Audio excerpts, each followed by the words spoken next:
నమస్కారం. ఘంటారావానికి స్వాగతం. ముందుగా ప్రధానాంశాలు. రాజ్యాంగ సవరణ బిల్లు వీగడంతో మోదీ సర్కారు మథనం. భవిష్యత్తు కార్యాచరణపై చర్చించేందుకు నేడు కేబినెట్ భేటీ.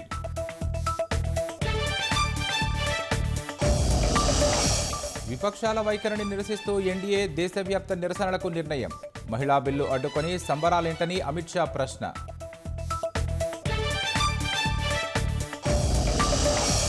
డీలిమిటేషన్కు ముడిపెట్టడం వల్లే అడ్డుకున్నామన్న విపక్షాలు.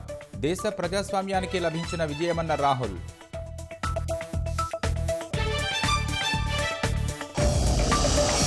రాష్ట్రంలో పరిషత్ ఎన్నికలకు రంగం సిద్ధం. ఓటరు జాబితా సిద్ధం చేయాలని కలెక్టర్లకు ఎస్ఈసీ ఆదేశాలు.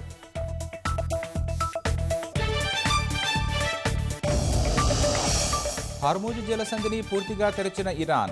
11% వరకు తగ్గిన చమురు ధరలు.